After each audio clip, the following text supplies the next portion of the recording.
J'ai rencontré Feu Sékou Touré à Parana.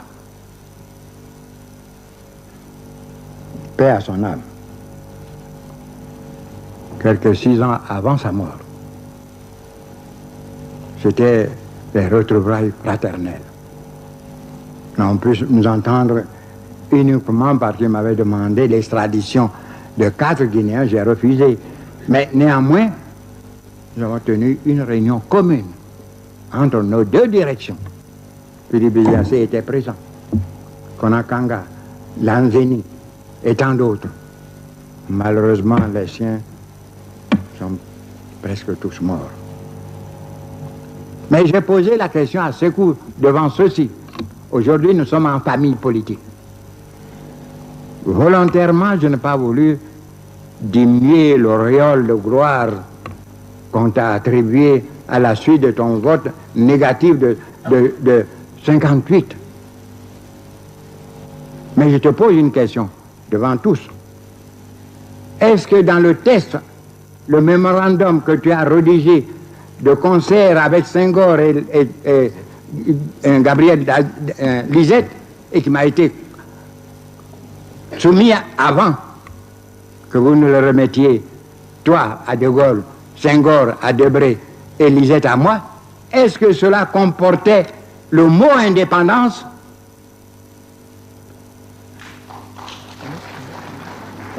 Il a baissé la tête. Il m'a dit non, il y avait une aspiration à l'indépendance. Je dis, quelle aspiration? Vous avez écrit aspiration à l'indépendance? Ce n'était pas sérieux. Je veux dire aujourd'hui la vérité. C'est moi qui ai fait que tu as pu passer indépendant en 58.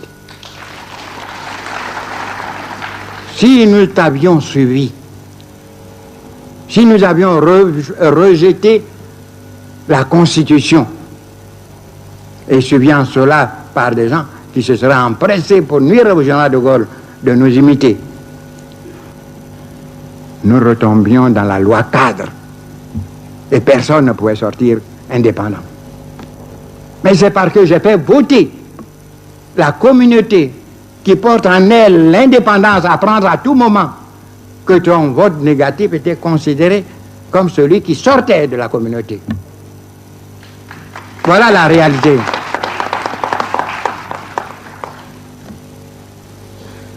On a parlé des indépendances. Je vous demande de cesser d'égarer les chercheurs. Ils ont un travail difficile. Apporter la vérité pour les aider. N'apportez pas ces vêtements vieux, usés, déchirés pour masquer la vérité. Elle est belle, je le répète, mais toute nue. On nous a dit qu'il y avait des travailleurs, des ouvriers qui se sont réunis à Cotonou. Il y avait des partis, 10 partis de l'indépendant PAI. Ce sont des vues de l'esprit. Le général de Gaulle n'était pas homme à se soumettre à qui que ce soit, même pas en France, a fortiori ailleurs. L'indépendance était là. On n'a même pas eu à utiliser le vote. Et les gens n'ont pas compris. Pourquoi? Moi qui ai dit au général de Gaulle, devant témoins, faites confiance à l'Afrique en faisant sauter l'amendement. Et l'Afrique, par ma voix, vous fait une égale confiance. Et grâce à cette adresse au général, l'indépendance est insérée dans la loi de la communauté. Vous comprenez pourquoi c'est moi qui ai fait la campagne pour que le référendum soit approuvé dans nos territoires d'outre-mer. Alors quand on vient vous parler d'Houphouët qui n'aimait pas l'indépendance, vous savez, il y a beaucoup de gens qui crient matin et soir, ou même allant à la Mecque ou à la communion matin et soir,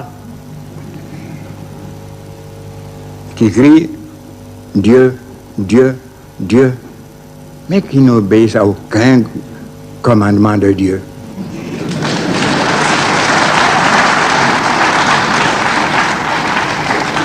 Il y en a par contre qui ne prononcent jamais ce nom. mais qui exécute fidèlement le commandement de Dieu, qu'il soit musulman, qu'il soit chrétien, qu'il soit juif. Mais voyez-vous, Kennedy a dit, je ne cesse de le répéter, que la victoire a plusieurs papas, mais la défaite est orpheline. Il y a beaucoup de papas pour l'indépendance. Ils n'étaient pas avec nous dans cette lutte. Ils n'étaient pas avec nous. Il y a un qui a grandi à mes yeux, qui a eu ce courage en 1973. Je ne le citerai pas, parce que je ne vais pas donner des noms. Mais je ne dis que ce qui est la vérité. Il a eu cette grandeur d'âme un jour, au cours d'un banquet. Je regrette qu'en 1946, je n'ai pu répondre à l'appel de l'Afrique. En 1946, c'était le congrès de Bamako. Imaginez-vous l'accord parfait entre les signataires du manifeste. Nous n'aurions pas eu cette traversée lamentable du désert pendant 10 ans, où seuls nos militants ont subi la plus sauvage, sanguinaire parfois des répressions. Nous aurions gagné 10 ans, ensemble. Nous aurions pu demander le respect de la promesse du général de Gaulle. La promesse de 1944, on ne nous a pas refusé. Si nous avions maintenu la cohésion qui nous a permis d'obtenir de grands succès de 1945 à la veille du congrès de Bamako en 1946.